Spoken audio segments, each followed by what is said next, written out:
चलिए बुलेटिन की शुरुआत करते हैं। राज्यपाल हरबाबू बागड़े से बुधवार को राजभवन में राज्य के डेयरी एवं पशुपालन विभाग मंत्री जोराराम कुमावत ने मुलाकात की है और इस दौरान राज्यपाल ने उनसे डेयरी एवं पशुपालन से जुड़े मुद्दों पर चर्चा की है। राज्यपाल से मंत्री कुमावत की यह शिष्टाचार भेंट थी।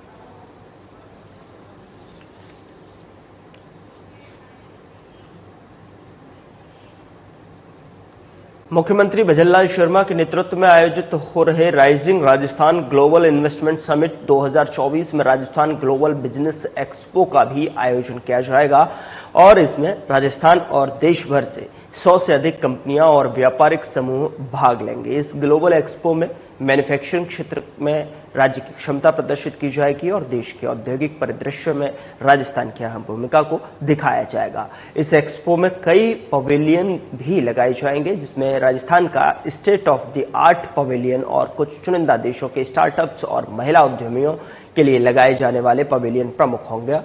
राजस्थान के state of the art pavilion में राज्य के बारे में विशिष्ट जानकारियां दी जाएंगी।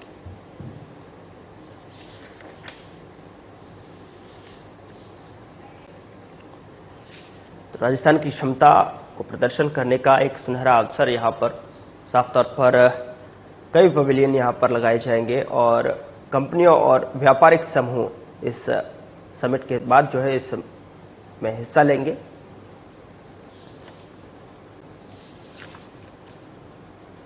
तो जिसमें राजस्थान का state of the art pavilion और कुछ चुनिंदा देशों के स्टार्टअप्स, महिला उद्यमियों के लिए लगाए जाने वाले पवेलियन इसमें प्रमुख होंगे।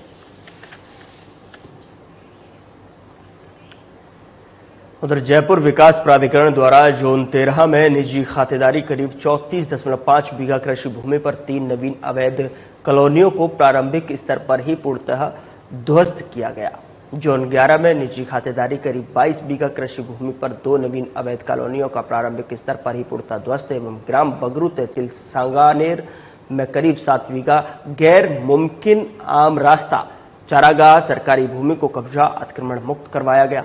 तो वहीं उप महानिरीक्षक पुलिस कैलाश चंद्र बिश्नोई ने बताया कि जोन 13 के क्षेत्राधिकार में अवस्थित ग्राम सेवापुर दौलतपुरा रोड पर कचरा प्लांट के पास में जिला जयपुर में करीब 27 बीघा निजी खातेदारी कृषि भूमि पर जेडीए की बिना स्वीकृति अनुमोदन के एवं बिना भू रूपांतरण करवाए भूमि को समतल कर विगत दिवसों में मौका पाकर रातों रात बनाई गई डामर की 7 सड़कें, बाउंड्री वॉल और अन्य अवैध निर्माण कर नवीन अवैध कॉलोनी बसाने की सूचना प्राप्त होते ही प्रारंभिक स्तर पर ही आज जोन 13 के राजस्व और तकनीकी स्टाफ की निशानदेही पर प्रवर्तन दस्ते द्वारा जेसीबी मशीन और मजदूरों की सहायता से ध्वस्त किया जा।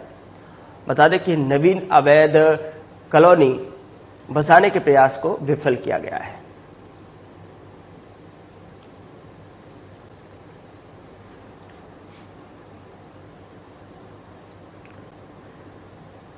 उधर कोलायत विधायक अंशुमान सिंह भाटी ने बुधवार को जयपुर में चिकित्सा एवं स्वास्थ्य मंत्री गजेंद्र खीवसर से मुलाकात की है। उन्होंने बज्जू में स्वीकृति उप जिला अस्पताल के लिए आईजीएनपी द्वारा स्वीकृति भूमि स्वास्थ्य विभाग द्वारा अधिकृत करने की बात कही है। उन्होंने कहा कि आईजीएनपी द्वारा उप जिला अस्पताल के निर्माण के लिए 25 बीघा भूमि आवंटन की और साथ ही एनओसी जारी कर दी गई है। साथ ही आपको बता दें कि स्वास्थ्य विभाग द्वारा इसका कब्जा लिए जाने और जिससे कि भवन निर्माण की कार्यवाही जल्द ही शुरू हो सके। उन्होंने कहा है कि क्षेत्र में उप जिला अस्पताल बनने से सीमांत क्षेत्र में रहने वाले लोगों को स्वास्थ्य सेवाओं का लाभ मिल सकेगा। उन्होंने बताया कि चिकित्सा मंत्री ने इस पर शीघ्र कार्यवाही का विश्वास दिलाया है और विधायक भाटी ने देश नोक और गडियाला के प्राथमिक स्वास्थ्य केंद्रों को आदर्श सामुदायिक स्वास्थ्य केंद्र के रूप में क्रमोन्नत करने का आग्रह किया और कहा कि इससे दोनों क्षेत्रों के लोगों को स्वास्थ्य सेवाओं का लाभ और अधिक बेहतर तरीके से मिल सकेगा। उन्होंने कोलायत विधानसभा क्षेत्र के सभी 108 चिकित्सा संस्थानों में रिक्त पदों को भरने और आवश्यक संसाधन उपलब्ध करवाने की भी बात कही है। चिकित्सा मंत्री ने कहा कि अगले 10 दिनों में रिक्त पदों को भरने की कार्यवाही की जाएगी।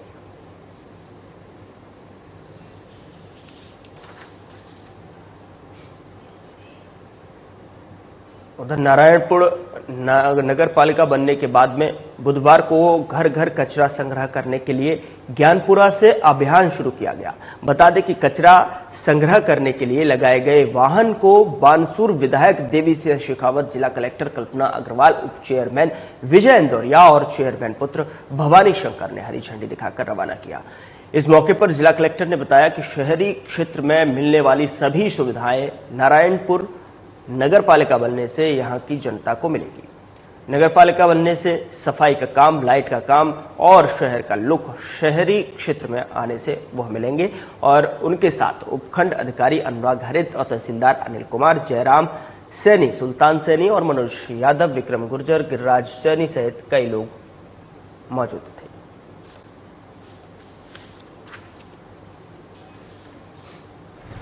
नगर पालिका नारायणपुर हाल ही में बजट घोषणा में नई नगर पालिका बनाई गई है और ये जो ज्ञानपुरा गांव को भी नगर पालिका नारायणपुर सीमा में शामिल किया गया है। तो ये अत्यंत खुशी की बात है कि आज यहाँ पर घर घर कचरा संग्रहण का काम जो है वो शुरू किया गया है और निश्चित रूप से नगर पालिका बनने से यहाँ पे सफाई का काम, लाइट का काम और शहर का जो लुक है, जो शहरी क्षेत्र में आने से मैं समझती हूँ कि ये शहर का पूरा इस गांव में पूरे विकास के कार्य होंगे और हम प्रायोरिटी से यहाँ पे नगर पालिका को सेटल करने की वो कर रहे हैं। तो स्टाफ वगैरह भी लगवाया है, ईओ का चार्ज भी दिया है और एमएलए साहब के मार्गदर्शन सभी को मिल रहा है।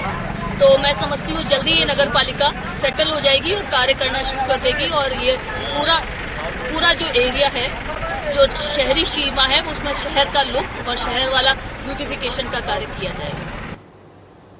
खाजूवाला में एक कॉटन फैक्ट्री के नरमे में अज्ञात कारणों से आग लग गई, जिससे कि लगभग 5 से 6 हजार क्विंटल नरमा जलकर राख हो गया, जिससे करोड़ों का नुकसान हो गया है। घटना खाजूवाला से 1 किलोमीटर दूर स्थित भादु कॉटन फैक्ट्री की है।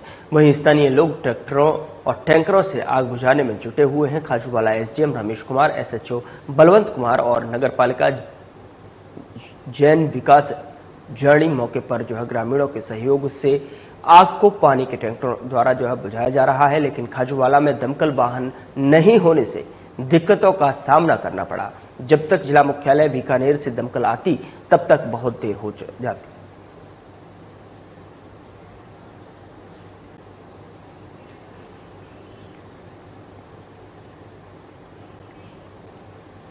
उधर सरपंचों के एक प्रतिनिधि मंडल ने बुधवार को जन स्वास्थ्य, अभियांत्रिकी एवं भूजल विभाग मंत्री कन्हैया लाल चौधरी को ज्ञापन देकर सरपंचों एवं अन्य पंचायत राज जनप्रतिनिधियों का कार्यकाल बढ़ाने की मांग की है। दरअसल आपको बता दें कि सरपंच संघ राजस्थान के मुख्य प्रवक्ता रफीक पठान ने बताया कि प्रतिनिधिमंडल ने सरपंच संघ राजस्थान के प्रदेश अध्यक्ष वंशीधर गढ़वाल, कार्यकारी प्रदेश अध्यक्ष रोशन अली और मुख्य महामंत्री शक्ति सिंह रावत, राष्ट्रीय सरपंच के जय राम पलसानिया, गोपाल शर्मा सहित कई सरपंच साथ थे। रफीक पठान ने बताया कि ज्ञापन में सभी सरपंचों ने राज्य सरकार के 1 स्टेट 1 इलेक्शन वाले निर्णय का स्वागत किया है।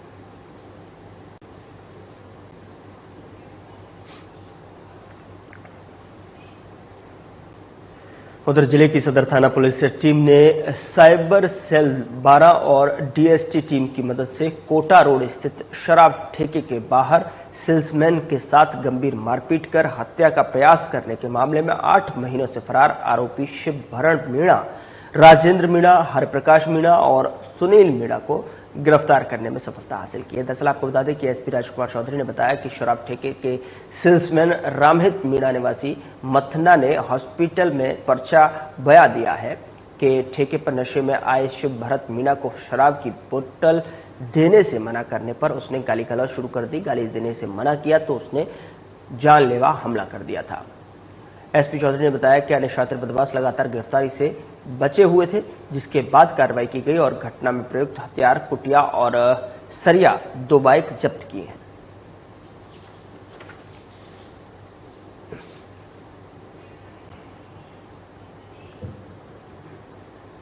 उधर अवैध शराब तस्करी के खिलाफ गंगरार थाना पुलिस ने बड़ी कार्रवाई की है कि एक कंटेनर से स्प्रिंग के कार्टूनों की आड़ में छुपाकर परिवहन की जा रही विभिन्न ब्रांड की अवैध शराब के कुल 243 कार्टून को जब्त किया गया है। कंटेनर चालक हलीम खां को गिरफ्तार कर मामला दर्ज कर आरोपी से पूछताछ की जा रही है। तो वहीं एसपी सुधीर जोशी ने बताया कि जिले में अवैध शराब की तस्करी के खिलाफ यह कार्रवाई की गई है। तलाशी के दौरान एक संदिग्ध कंटेनर को रुकवा कर तलाशी ली गई थी, तभी पूरा मामला सामने आया।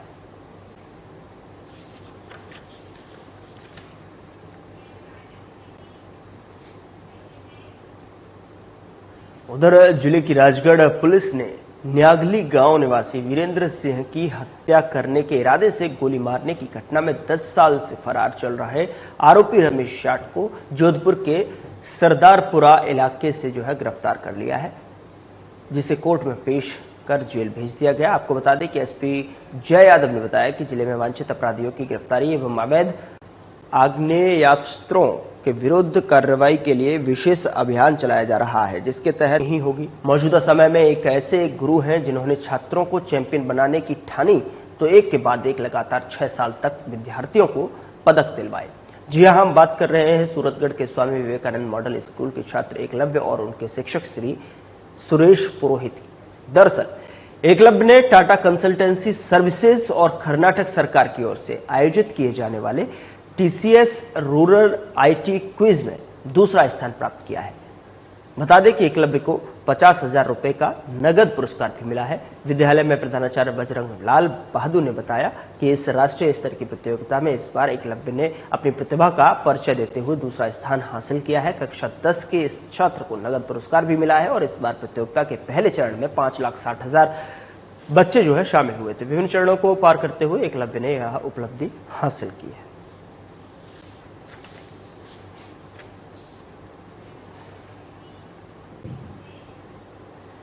उपराष्ट्रीय पल्स पोलियो टीकाकरण अभियान का शुभारंभ 8 दिसंबर को किया जाएगा। तो वहीं अभियान के अंतर्गत 5 साल तक के बच्चों को पोलियो की दवा पिलाई जाएगी।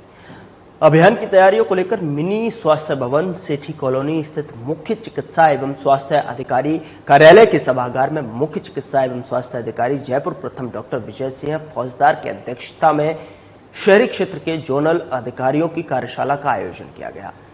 जिला प्रजनन और हुए बच्चों को दवा पिलाई जाएगी। बच्चों को पोलियो खुराक पिलाने हेतु सघन जागरूकता अभियान चलाया जाएगा और जिसके तहत सभी क्षेत्रों में माइकिंग, पोस्टर्स और बैनर्स, आईईसी गतिविधियों का संचालन किया जाएगा।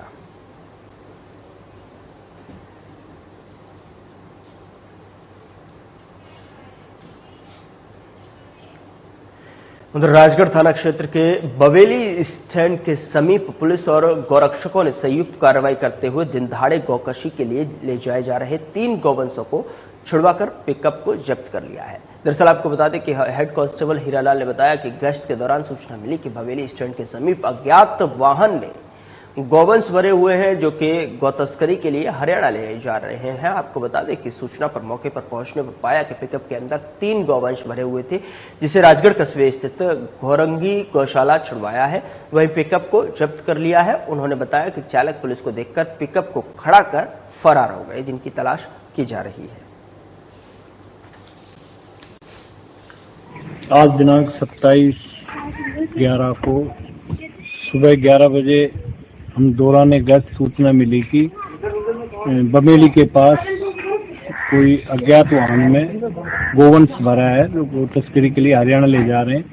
सूचना पर हम बमेली पहुंचे, जिसमें 3 गोवंश एक पिकअप नंबर RJ 32 GC 9367 को हमने जब्त किया है। गोवंशों को हमने घोरंगी गौशाला छुड़ा दिया है राजगढ़ में। खाली जा रहे थे। इस पे जो गाड़ी के ड्राइवर मालिक वगैरह थे वो पुलिस को देखकर मौके से फरार हो गए, गाड़ी साइड में खड़ी करके। अब अज्ञात वाहन है, इसके ड्राइवर और मालिक। ब्रेक के बाद स्वागत है आपका। खबरों में आगे बढ़ते हैं। राजस्थान विधानसभा अध्यक्ष वासुदेव देवनानी ने विधानसभा में संविधान दिवस पर आयोजित समारोह में राजनीतिक आख्यान संग्रहालय में नवनिर्मित संविधान दीर्घा का लोकार्पण किया है और इस अवसर पर उन्होंने कहा कि संविधान के प्रति अश्रद्धा पैदा न करें। संविधान के मूल ढांचे को कोई बदल नहीं सकता और साथ ही साथ जिस तरीके से उन्होंने इस दीर्घा का उद्घाटन किया, उसकी तस्वीरें आपके सामने हैं। शुभारंभ करते हुए फीता काटकर इसका शुभारंभ किया गया। संविधान के 22 भागों में हमारी संस्कृति और नैतिकता का विवरण दिया गया है। उन्होंने साथ ही बताया कि राष्ट्र का प्रत्येक नागरिक संविधान को पढ़े और उसे जाने और उसके अनुकूल जीवन जीने का प्रयास करे। संविधान हमारी आत्मा और पवित्र ग्रंथ है और हमारे जीवन, मूल्य और संस्कृति का स्वाभिमान भी है। संविधान सिर्फ न का एक कानूनी किताब बल्कि लोकतांत्रिक भारत के लोगों की आकांक्षाओं, मूल्यों और आदर्शों का प्रतिबिंब भी माना जाता है।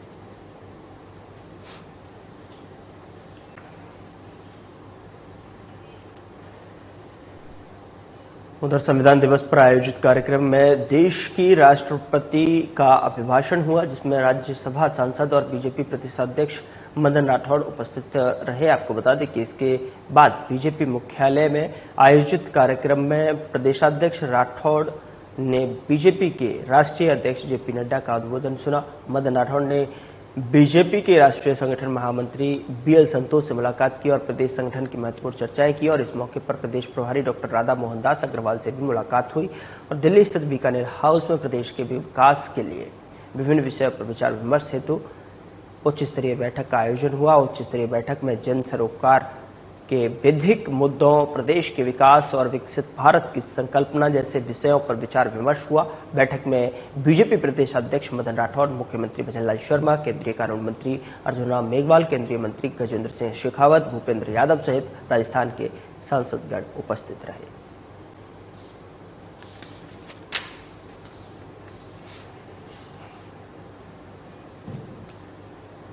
उधर बगरू विधायक डॉक्टर कैलाश वर्मा ने शहरी क्षेत्र के लुनियाबास तिराहा से तिलक हॉस्पिटल की ओर सड़क के नवीनीकरण एवं सुधारीकरण के कार्य का शिलान्यास किया। साथ ही विभिन्न कॉलोनियों के लिए पेयजल हेतु डाली गई पाइपलाइन का भी शुभारंभ किया। डॉक्टर वर्मा ने बताया कि इस क्षेत्र के जनप्रतिनिधियों एवं नागरिकों द्वारा कई समय से सड़क के सुदृढ़ीकरण एवं स्वच्छ पेयजल की मांग की जा रही थी, जिसको ध्यान में रखते हुए वर्मा ने इसे प्राथमिकता से लिया और बजट स्वीकृत करवाकर जनता को यह सौगात दी है। इस दौरान सभा को संबोधित करते हुए विधायक ने कहा कि जनता की आकांक्षाओं और आशाओं के अनुरूप विकास कार्य करवाकर उनके जीवन में खुशहाली लाना ही मेरे जीवन का लक्ष्य है। उन्होंने प्रधानमंत्री नरेंद्र मोदी के नेतृत्व में मुख्यमंत्री भजनलाल शर्मा की विकास नीति की भूरी भूरी प्रशंसा करते हुए कहा कि मुख्यमंत्री ने अपनों अग्रणी राजस्थान बनाने का संकल्प लिया है। उसी राह पर चलते हुए मैं भी अपनी सभी के सहयोग से बगरू क्षेत्र को उन्नति के प्रथम पायदान पर पहुंचाने का लक्ष्य लेकर चल रहा हूं।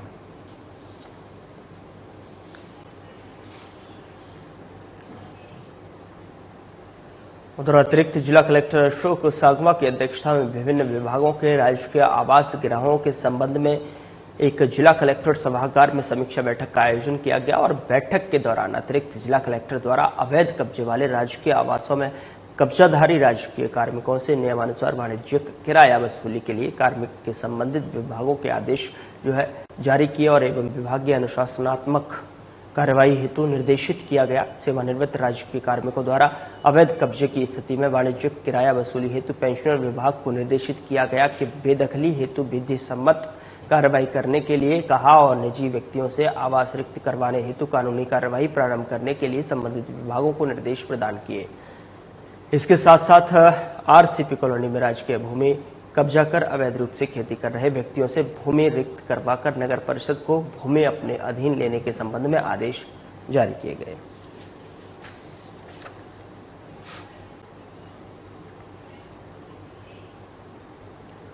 उधर राजकीय उच्च माध्यमिक विद्यालय अनूपगढ़ और पीएम श्री राजकीय बालिका उच्च माध्यमिक विद्यालय अनूपगढ़ में संविधान दिवस के अवसर पर जिला शिक्षा अधिकारी जितेंद्र कुमार की अध्यक्षता में कार्यक्रम का आयोजन किया गया।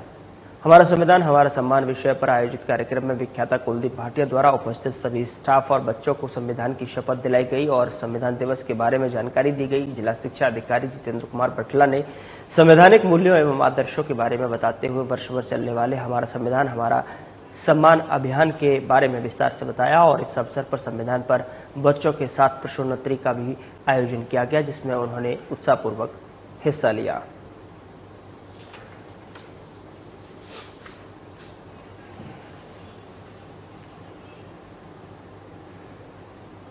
उधर राजस्थान सरकार में कैबिनेट मंत्री और झोटवाड़ा से विधायक कर्नल राज्यवर्धन राठौड़ के सार्थक प्रयासों से झोटवाड़ा विधानसभा क्षेत्र में 5 नए आंगनबाड़ी केंद्र स्थापित किए जाएंगे, जिससे महिलाओं को रोजगार मिलेगा और कम उम्र के बच्चों, गर्भवती धात्री महिलाओं को पोषाहार के साथ में टीकाकरण, पढ़ाई की सुविधा घर के पास ही केंद्र पर मिलेगी। बता दें कि झोटावाड़ा की जनता ने बताया कि इस सराहनीय पहल हेतु कर्नल राज्यवर्धन राठौड़ का भी आभार जताया है। आदरणीय प्रधानमंत्री नरेंद्र मोदी के नेतृत्व में देश में बच्चों को बेहतर शिक्षा, पोषण और स्वास्थ्य सेवाएं उपलब्ध कराई जा रही हैं। आंगनबाड़ी केंद्र न केवल बच्चों को प्रारंभिक शिक्षा प्रदान करते हैं, बल्कि महिलाओं को सशक्त बनाने और उनकी स्वास्थ्य आवश्यकताओं को पूरा करने में भी सहायक होते हैं।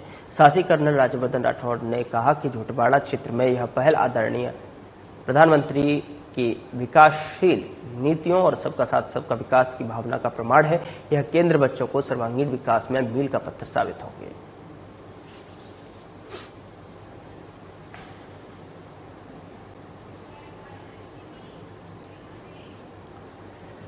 उधर बीजेपी के प्रदेश प्रवक्ता लक्ष्मीकांत भारद्वाज ने कहा कि हनुमान बेनीवाल खुद सांसद हैं और उन्हें कानून के दायरे में रहते हुए बयानबाजी करनी चाहिए। बेनीवाल को स्वयं भी अनुशासन में रहना चाहिए और खुद की पार्टी के कार्यकर्ताओं को भी अनुशासन में रखना और रहना सिखाना चाहिए, न कि उन्हें हुड़दंग करने के लिए उकसाना चाहिए। आपको बता दें कि आरएलपी सुप्रीमो हनुमान बेनीवाल ने बीजेपी के प्रदेश प्रभारी के लिए अमर्यादित शब्दों का प्रयोग करते हुए उन्हें हानि पहुंचाने के लिए अपनी पार्टी आरएलपी के कार्यकर्ताओं को उकसाया था। भारद्वाज ने कहा कि बीजेपी के प्रदेश प्रभारी के खिलाफ ऐसे अमर्यादित शब्दों का प्रयोग करना हनुमान बेनीवाल को शोभा नहीं देता है। मैं इसकी कड़ी निंदा करता हूं।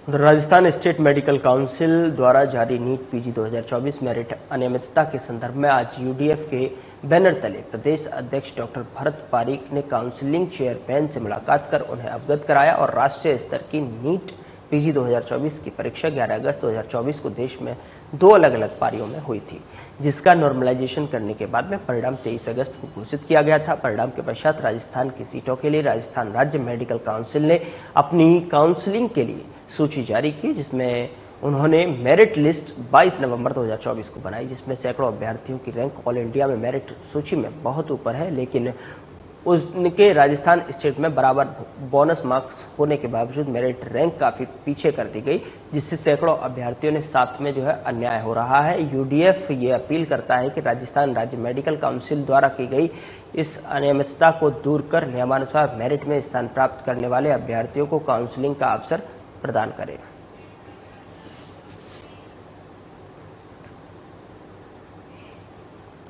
फिलहाल बुलेटिन में इतना ही। नमस्कार।